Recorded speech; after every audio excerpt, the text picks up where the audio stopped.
Assalamualaikum warahmatullahi wabarakatuh. Perkenalkan, nama saya Novilia Gupitasari, calon guru penggerak angkatan 10 dari UPT SD Negeri Batu Retno 1, Kabupaten Tuban, Provinsi Jawa Timur. Dalam video kali ini, saya akan memaparkan aksi nyata modul 1.4 tentang penerapan budaya positif di sekolah. Latar belakang. Sekolah diibaratkan sebagai tanah tempat bercocok tanam, sehingga guru harus mengusahakan sekolah jadi lingkungan yang menyenangkan, menjaga dan melindungi murid dari hal-hal yang tidak baik. Dengan demikian, karakter murid tumbuh dengan baik. Salah satu tanggung jawab seorang guru adalah bagaimana menciptakan suatu lingkungan positif yang terdiri dari warga sekolah yang saling mendukung, saling belajar, saling bekerja sama sehingga tercipta kebiasaan-kebiasaan baik. Dari kebiasaan-kebiasaan baik akan tumbuh menjadi karakter-karakter baik di warga sekolah, dan pada akhirnya karakter-karakter dari kebiasaan-kebiasaan baik akan membentuk sebuah budaya positif. Tujuan 1.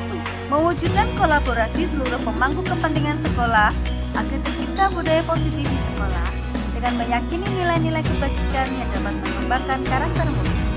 Kedua, membangun budaya positif dengan menerapkan konsep disiplin positif dalam interaksi dengan murid. Ketiga, menciptakan murid yang merdeka dan mempunyai disiplin diri yang kuat sesuai profil belajar Pancasila. Tolak ukur 1. Penerapan berbagai bentuk minimasi tindakan, membuat rancangan aksi nyata, berkoordinasi dengan kepala sekolah untuk mendiseminasikan pemahaman budaya positif dan pentingnya penerapan budaya positif di sekolah, melaksanakan diseminasi kepada guru tentang pemahaman budaya positif di sekolah, berkolaborasi dengan seluruh warga sekolah dalam menerapkan budaya positif, melakukan evaluasi dan refleksi terhadap pelaksanaan aksi nyata.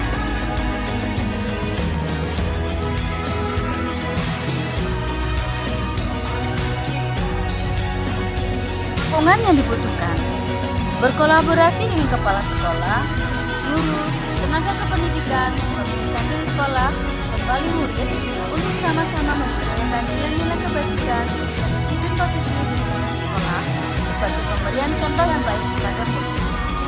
Sarana dan prasarana dalam membentuk kesepakatan kelas atau keyakinan kelas. Berikut adalah diseminasi tentang budaya positif yang sudah saya lakukan di sekolah. Assalamualaikum warahmatullahi wabarakatuh. Selamat siang, salam sejahtera buat Bapak Ibu semuanya. Terima kasih sudah meluangkan waktu untuk kegiatan saya sebagai calon guru penggerak angkatan 10 UPT SD Negeri Batu Retno 1 Tuban. Berikut kegiatan saya adalah saya akan memaparkan aksi nyata saya terkait dengan modul 1.4. Saat ini saya sudah masuk di modul 1, anak modulnya adalah 1.4 tentang aksi nyata budaya positif. Nanti kita akan bahas budaya positif seperti apa. Nah, tentunya Bapak Ibu semuanya saya tanyakan apa di benak Bapak Ibu semuanya tentang disiplin. Disiplin. Nah, sebelumnya saya mau tanya Bapak Ibu semuanya tentang disiplin yang di benak Bapak Ibu ini terpikirkan tentang apa? Apakah hal yang menakutkan atau suatu hukuman atau bagaimana? Tentunya yang dipikirkan pasti sesuatu yang menakutkan, karena nanti tidak disiplin, tidak disiplin nanti tidak akan mendapatkan suatu hukuman. Sebelumnya kita bacakan dulu kesepakatan kelas kita. Yang pertama, mengikuti kegiatan sampai akhir. Saya mohon sekali untuk Bapak Ibu setia mendampingi saya sampai akhir kegiatan. Kemudian yang kedua, menghargai narasumber saat berpresentasi meskipun saya ilmunya masih berangkat. digital, saya mencoba untuk berbagi pengalaman tentang pemahaman saya tentang segitiga restitusi, yaitu tentang menangani permasalahan yang ada pada siswa kita. Kemudian yang ketiga adalah aktif dalam diskusi. Nanti ketika kita tanya jawab, Bapak Ibu bisa menyampaikan pendapatnya, nanti bisa menjadikan bahan referensi untuk saya. Saya butuh berbagi pengalaman karena Bapak Ibu di sini semuanya para senior saya, pasti pengalamannya lebih banyak daripada saya. Mohon maaf di sini saya tidak berarti menggurui, saya hanya untuk berbagi saja materi yang sudah saya dapatkan dalam pendidikan guru penggerak saya. Kemudian yang keempat, boleh makan dan minum saat kegiatan. Mohon maaf, saya lupa minumnya ada di kelas saya. Nanti saya kalau juga mengambil di kartu almari Bapak kita. Kemudian ada yang bisa ditambahkan kesepakatan kelas? Ada ya, kita langsung saja. Baiklah, kali ini saya akan memaparkan tentang disiplin positif. Di sini nanti saya akan memaparkan makna dari disiplin, kemudian teori motivasi, kemudian 5 posisi kontrol, dan juga 5 kebutuhan dasar manusia. Karena pada dasarnya semua tindakan itu memiliki tujuan, Bapak Ibu. Jadi putra putri Bapak Ibu di sekolahan itu setiap tujuan tindakan yang mereka lakukan itu pasti memiliki tujuan, dan kita harus tahu itu. Dan kita juga harus punya 1000 kesabaran, kesabaran untuk menganalisa kebutuhan anak didik itu. Kemudian konsep utama modul budaya positif adalah yang pertama yaitu tentang perubahan paradigma belajar, kemudian tentang disiplin positif, yang ketiga adalah kebutuhan dasar manusia seperti yang disampaikan pada konsep tadi, kemudian posisi kontrol restitusi, keyakinan kelas, dan segitiga restitusi. Pembelajaran sebagai paradigma baru. Jadi kita harus punya pandangan baru tentang pembelajaran kita. Kalau dulu kita masa kita masih belum kritis, kalau kita dipukul kata Pak kita dicetak sampai busuk tidak apa-apa. Tapi kalau sekarang dicetak sampai busuk kita nanti masuk bumi nanti. Nah, kemudian pelajaran dengan paradigma baru adalah berdasarkan prinsip belajar yang berdiferensiasi, sehingga setiap siswa belajar sesuai kebutuhan dari tahap perkembangan anak mewujudkan profil belajar Pancasila. Berikut adalah dimensi belajar Pancasila. Saya kira Bapak Ibu semuanya sudah tidak asing lagi, kita punya 6 dimensi Pancasila. Bagi yang belum melaksanakan kurikulum TK, bisa akan terbiasa dengan dimensi Pancasila. Kita punya 6 dimensi Pancasila. Kemudian selanjutnya adalah budaya positif. Oke, kita lanjutkan lagi dalam budaya positif ya. Jadi sebagai pendidik, tujuan kita adalah menciptakan anak-anak yang memiliki disiplin diri sehingga mereka bisa berperilaku dengan mengacu pada nilai-nilai kebajikan universal dan memiliki motivasi intrinsik bukan ekstrinsik. Jadi ini yang kita nanti akan kita gali lagi.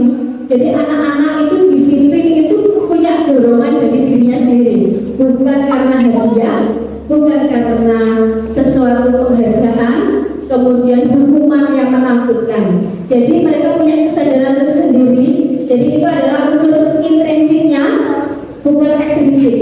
Nanti itu yang harus kita tanamkan kepada anak-anak kita. Bagaimana untuk menanamkan motivasi secara intrinsik? Nanti kita akan belajar tentang langkah-langkah segitiga restitusi. Nah, inilah yang menjadi kebutuhan dasar manusia. Kebutuhan dasar manusia yaitu adalah bertahan hidup, kemudian kasih sayang dan rasa diterima. Nanti kita sebagai guru harus mengikuti dunianya anak-anak supaya mereka kebutuhannya tercukupi, yaitu terima ini. Mereka bertahan hidup pasti. Kemudian anak-anak juga membutuhkan kasih sayang dan rasa diterima.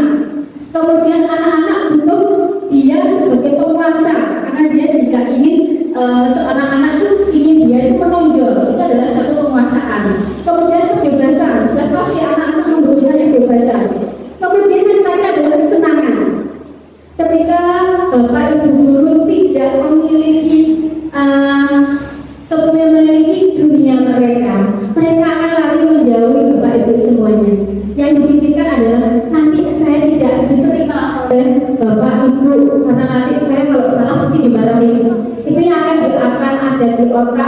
anak-anak. Jadi jangan sampai mulai sekarang anak-anak itu takut pada diri kita. Kalau hormat boleh, tapi kalau takut jangan. Jadi kita harus menyadari 5 kebutuhan dasar mereka.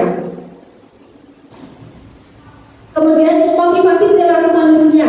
Jadi manusia itu memiliki motivasi dalam bertingkah laku, melakukan tindakan. Yaitu yang pertama adalah menghindari ketidaknyamanan dan hukuman. Jadi seperti yang saya bilang, ini adalah unsur eksistensi. Jadi anak disiplin karena dia menghindari hukuman. Aku lebih, kalau aturan ini. Ketika nanti masuk sekolah lain, aturannya beda, dia tingkatnya juga beda lagi karena dia tergantung dengan aturan. Jadi itulah yang dinamakan unsur ekstrinsik. Dari sini kita harus menumbuhkan unsur intrinsiknya. Jadi anak itu tidak berubah sikapnya walaupun dimanapun dia berada, tetap pada nilai-nilai kebajikan universalnya. Kemudian mendapatkan imbalan atau penghargaan dari orang lain sama, itu juga unsur ekstrinsik. Kemudian, nah ini yang kita tuju adalah anak-anak itu menghargai dirinya sendiri dan ingin dihargai oleh orang lain. Berarti itu anak-anak sudah muncul ini nilai intrinsiknya, motivasi intrinsiknya, tidak karena tekanan dari yang lain. Ya. Kemudian konsep disiplin dengan identitas badan. Jadi anak-anak tuh yang kalau kita bayangkan dengan disiplin, kalau kita disiplin itu pasti dengan satu aturan. Nah, aturan itu jika tidak dipatuhi itu pasti akan ada hukuman atau sanksi. Kalau kita mengarah ke hukuman, pada umumnya hukuman itu akan mengakibatkan sesuatu yang satu menyakitkan. Pasti kalau kita dihukum itu satu malu, ya, kemudian menyakitkan, kita akan merasa tidak nyaman, takut. Kemudian hukuman itu memaksa. Dan murid akan menyembunyikan kesalahan karena takut dihukum, akhirnya tidak terbuka. Kemudian murid menjadi rendah diri, dia merasa bersalah secara berkepanjangan, dan itu akan diingat. Anak-anak itu akan mengingat hal yang berkesan dari dia mulai dari kecil. Jangan sampai kita sebagai guru meninggalkan kesan yang tidak baik di pemikiran mereka. Kemudian penghargaan ini juga sama, ini sangat tidak efektif. Ketika guru lain tidak memberikan penghargaan, dia juga akan merubah sikapnya. Mungkin dia tidak akan memahami peraturan karena tidak ada penghargaan yang akan diberikan. Kemudian akan merusak hubungan, pasti semuanya ada ini. Dia terus yang dia dikasih penghargaan seperti itu. Kemudian mematikan kreativitas, menghubung dengan sistem ranking. Nah, maka dari itu di rapor itu tidak diperkenankan menulis ranking. Karena itu ada nanti akan memotivasi unsur eksklusif dari siswa itu sendiri. Kalau untuk saya pribadi itu motivasi ya, motivasi untuk anak itu bisa berkembang lebih baik lagi. Tetapi untuk saat ini aturannya memang tidak boleh secara tertulis dalam rapor. Kemudian merampas hak menghargai dirinya. Konsep disiplin dengan identitas sukses. Konsep disiplin dengan identitas sukses yaitu, nah ini yang akan kita tuju. Konsekuensinya itu penguatan jangka pendek. Jadi anak-anak cukup dengan kebiasaan itu, anak-anak akan muncul sendiri sifat intrinsiknya bahwa dia menyadari kalau itu harus saya bawa sampai besok saya berkehidupan di bermasyarakat, dalam bermasyarakat. Kemudian perlu monitoring berkelanjutan, maka gurunya harus mengobservasi, jadi memantau muridnya sudah ada perkembangan atau tidak. Kemudian di sini ada satu menurut respon, ada sebab dan akibatnya. Murid menghormati peraturan, kemudian kehilangan waktu untuk memenuhi kesalahan. Di sini anak-anak akan diajak untuk memenuhi kesalahannya sehingga dia bertanggung jawab akan apa yang dia perbuat. Di sini ada disiplin restitusi, yang paling tinggi ada disiplin restitusi. Ini yang direkomendasikan untuk kita semua sebagai bapak ibu guru. Karena nanti dalam disiplin restitusi anak-anak akan diajak untuk bertanggung jawab atas perilakunya, fokus pada pemecahan masalah yang jangka panjang,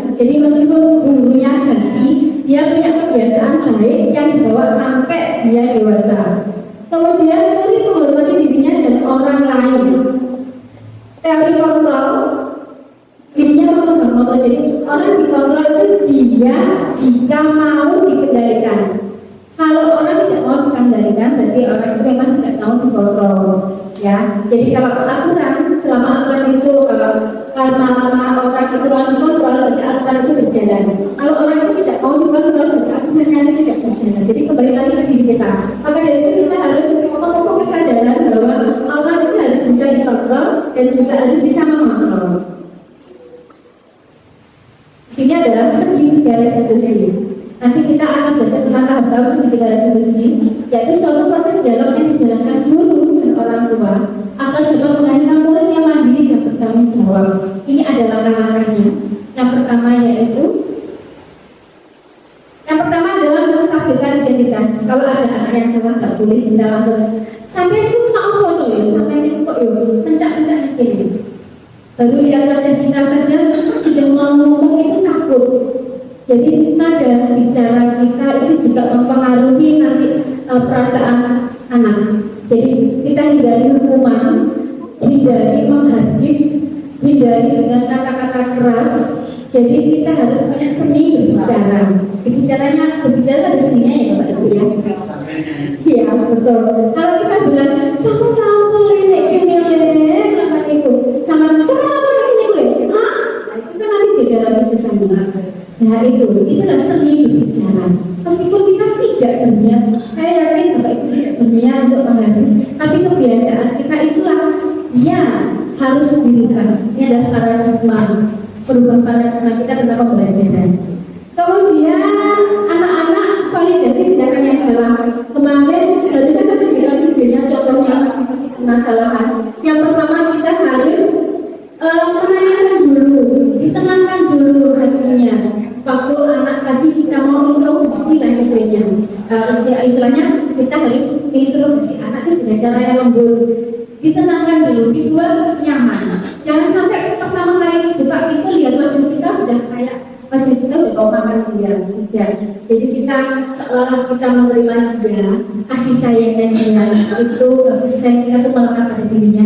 Anak akan merasa nyaman dan akan terbuka menceritakan kesalahannya. Dan yang penting tidak takut sama kita. Kemudian validasi tindakan salah. Di sini maksudnya adalah ketika anak salah, kita tidak boleh langsung menghakimi teman salah ya, teman nakal kita. Tapi bacakan dulu alasannya mengapa. Karena itu kenapa ya? Dan kok main sepak bola di dalam kita. Pasti mereka punya alasan. Pasti. Semakin kok menolong pasti itu ada. Tadi yang saya sampaikan adalah semua tindakan itu memiliki tujuan. Ya, jadi kita harus memahami tujuannya bagaimana. Karena kita harus memenuhi kebutuhan anak tadi, diterima, kebebasan, kasih sayang. Kemudian menanyakan keyakinan. Kalau sudah ditanya alasannya mengapa, kita tanyakan keyakinan. Nanti kita masing-masing kelas kita buat keyakinan. Keyakinan itu adalah seperti aturan-aturan yang disepakati dulu oleh siswanya.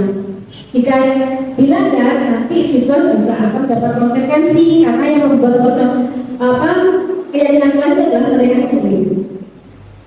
Kemudian, hukuman sekarang sudah tidak berlaku ya. Karena tadi hukuman itu akan menyakiti hati siswa, membuat siswa sudah sendiri dan memorinya akan terrekam terus bahwa kita pernah dihukum sama Bu Pipit.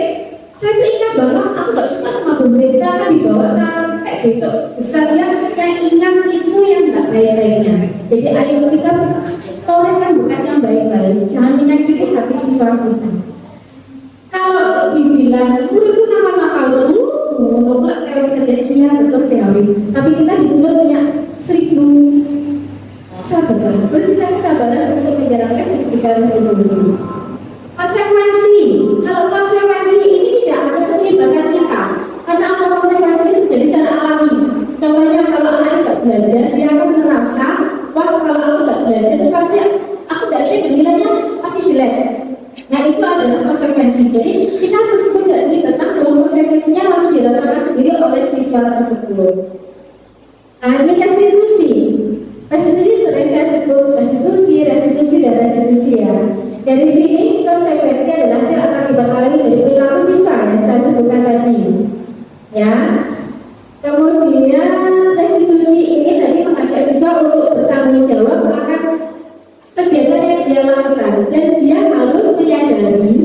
dan dia juga bisa mencari solusinya untuk memperbaiki kesalahannya.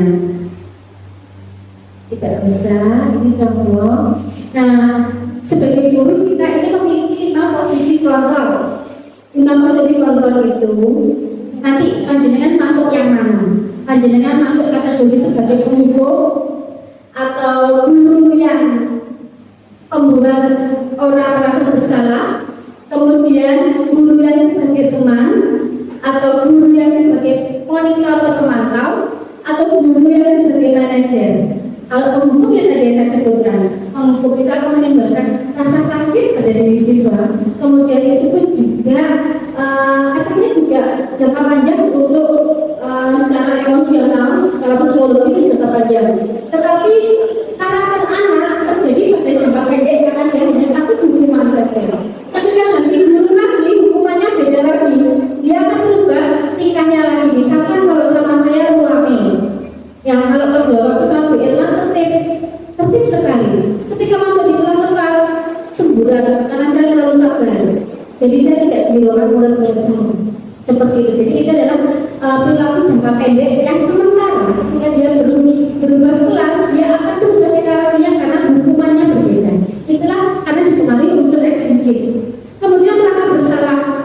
Biasanya itu gurunya akan bersama lembut seperti ini. Kamu kok gitu sih, nah, kamu gak kasihan guru ya? Seperti itu. Anak-anak sih, ya nggak kasihan guru ya. Ada yang seperti itu. Itu adalah kritik. Kemudian sebagai teman, kalau sebagai teman itu saya seperti ini. Sampai yang guru dan kok mau nonton lele sambil kita tersenyum. Jadi seolah-olah kita bersahabat sama mereka. Aku sekian biasanya. Tapi bahasanya harus diingat sama guru. Bahasa kita juga harus di kata yang sopan. Kemudian sebagai pemantau yang mengawasi. Kemudian setelah kita mengawasi, kita kemudian memvalidasi tindakannya, memvalidasi tindakan salah mereka. Kemudian dengan menjelaskan sampai kami itu bertolak kemudian ngurus salah. Nah itu namanya pemantau. Kemudian manajer. Nah di sini adalah suatu posisi yang direkomendasi untuk kita semua. Kita harus bisa menjadi manajer. Memanage karena di sini pakai lengkap.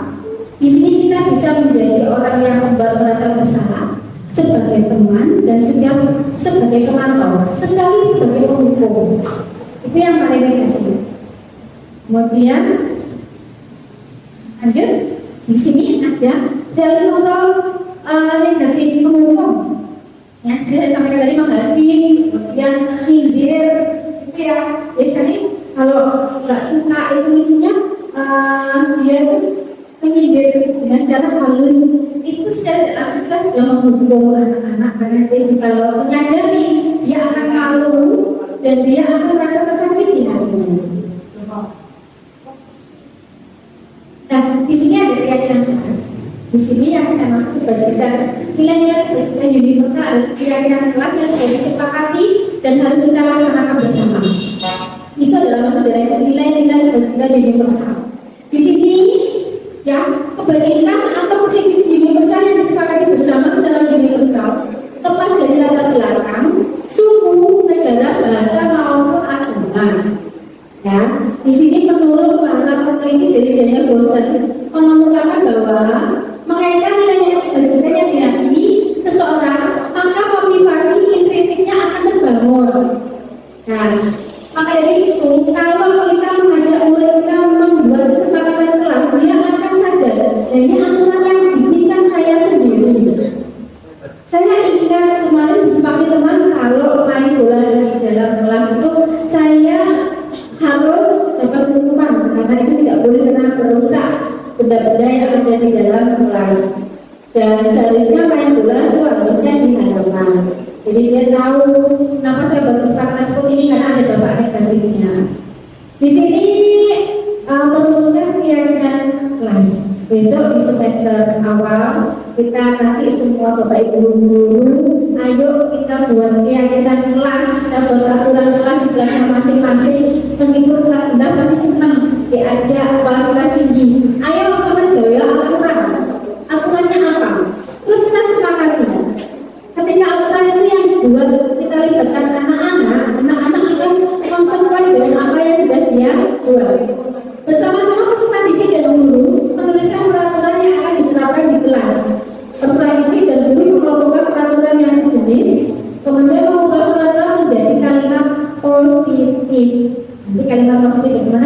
berada bersama.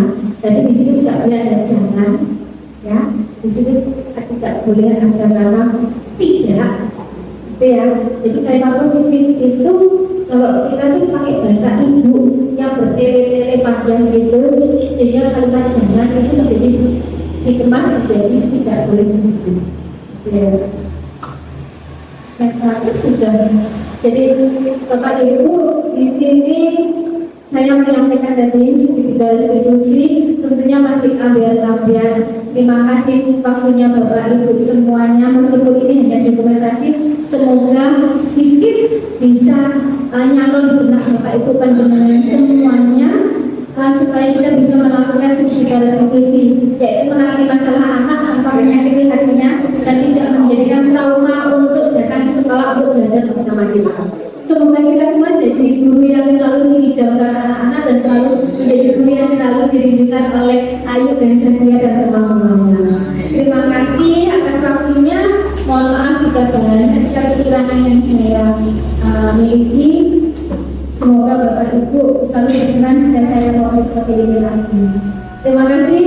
Akhir kata, wabillahi taufiq wal hidayah. Wassalamualaikum warahmatullahi wabarakatuh. Berikut adalah umpan balik dari rekan guru setelah saya melaksanakan diseminasi tentang budaya positif di sekolah. Setelah mengikuti kegiatan aksi nyata budaya positif yang dilaksanakan oleh Bu Pipit, saya menjadi mengerti tentang 5 kebutuhan siswa, yaitu bertahan hidup, penguasaan, dan kasih sayang, serta kesenangan dan kebebasan. Terima kasih, semoga lancar pendidikannya. Melalui aksi nyata yang dilaksanakan oleh Bu Pipit, kita terinspirasi untuk membuat kesepakatan kelas dengan melibatkan siswa sehingga siswa dapat bertanggung jawab akan hal yang dilakukannya. Semangat Bu Pipit, semoga lancar untuk tugas selanjutnya.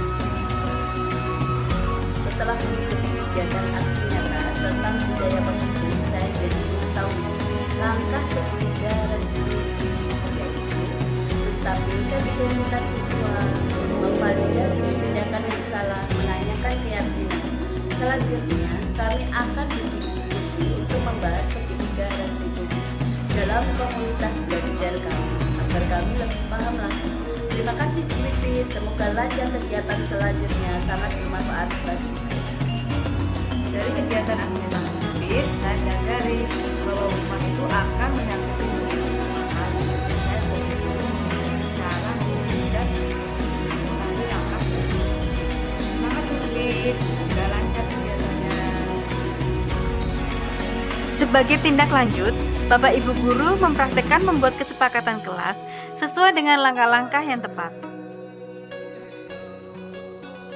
Berikut adalah foto kegiatan dalam mempraktekkan pembuatan kesepakatan kelas bersama rekan guru. Penerapan segitiga restitusi dan umpan balik murid. Kegiatan yang saya lakukan adalah mengimplementasikan langkah-langkah segitiga restitusi dalam menyelesaikan masalah murid di sekolah. Berikut adalah langkah-langkah dari segitiga restitusi. Yang pertama, menstabilkan identitas.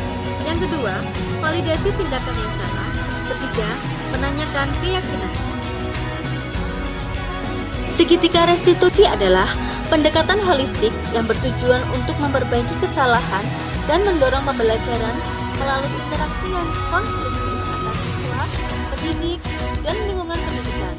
Implementasi yang efektif dari konsep ini dapat menciptakan lingkungan pembelajaran yang lebih adil, mendukung, dan produktif, yang pada akhirnya menghasilkan individu-individu yang tidak hanya cerdas secara akademis, tetapi juga matang secara moral dan emosional.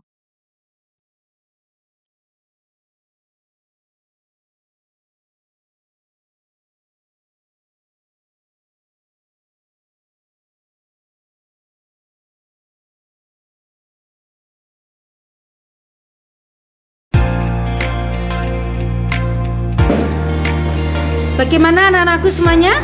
Sudah paham tentang materi yang saya jelaskan tadi? Sudah.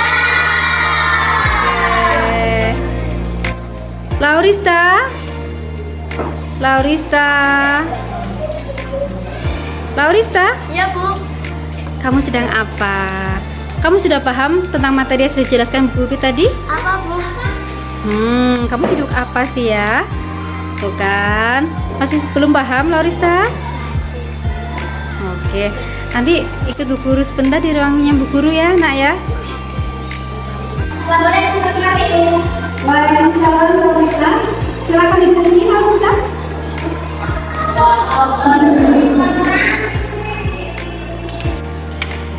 Baiklah, Laurista. Laurista tahu ya, mengapa Laurista dipanggil di sini oleh Bu Guru? Aku nggak melanjutkan pelajaran itu. Ya. Berarti Laurista tahu perbuatan Laurista itu benar atau salah, nak? Salah, Bu, tapi aku minta maaf. Baiklah, Laurista tadi saya lihat dari tadi ya, pada saat Bu Guru menerangkan, Laurista sibuk main sendiri. Nah, jadi Laurista sudah tahu ya kalau itu perbuatan Laurista itu salah ya. Nah, Laurista, sekarang Bu Tengkir mau tanya, alasan Laurista mengapa tidak memperhatikan Bu Guru saat Bu Guru menerangkan pelajaran tadi, Laurista? Iya, Bu, tadi aku pergi main-main ini, soalnya teman-teman banyak suka, jadi aku sibuk bikin main-main. Coba kamu lihat, Laurista. Bagus ya. Ini banyak pesanan kamu. Iya, Bu, tadi banyak pesanan, jadinya aku sibuk. Jadi sampean sibuk membuat mandi-mandi ini ya, Laurista? Iya, Bu, tapi aku maaf ya, Bu, ya, soalnya nggak ingin bikin pelajaran Ibu. Tidak apa-apa. Semua orang masih punya kesalahan, Laurista. Dulu juga pernah berbuat kesalahan. Tapi kalau kita sudah mengakui kesalahan kita tidak boleh mengulang lagi. Dan kita juga harus memperbaiki kesalahan itu. Benar, Laurista? Benar, Bu. Laurista, tadi kan Laurista sudah mengakui kesalahannya, Laurista. Sekarang, mungkin mau nanya, Laurista masih ingat kesepakatan kelas yang kita sudah buat? Masih, Bu. Nah, kalau Bu Guru sudah menjelaskan atau menerangkan pelajaran, seharusnya anak-anak bagaimana? Memperhatikan dan menyimaknya, Bu. Oke, nah tadi kan Laurista saya lihat sibuk sendiri ya, karena buat mandi-mandi dulu. Tapi bagus loh, Laurista. Makasih, Bu. Tapi tidak boleh diulang lagi ya, Laurista. Nah, untuk memperbaiki kesalahan Laurista harusnya bagaimana? Minta maaf, tapi aku akan mengatakan jadi di kelas, Bu. Oke, Laurista sekarang akan memakai kesepakatan kelas ya. Oke, ingat-ingat ya, Laurista. Nanti juga jangan lupa teman-temannya juga diingatkan supaya kita lebih ingat akan kesepakatan kelas yang kita buat.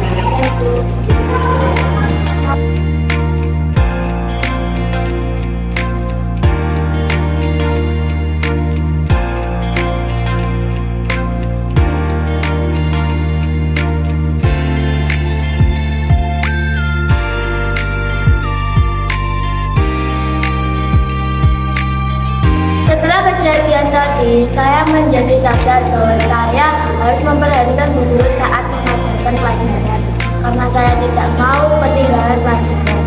Saya berterima kasih kepada Bu Titin karena tidak memarahi saya. Saya akan patuh dengarkan kesepakatan kelas yang hasilnya kami buat. Saya semakin semangat belajar dengan Bu Titin. Terima kasih, Bu Titin.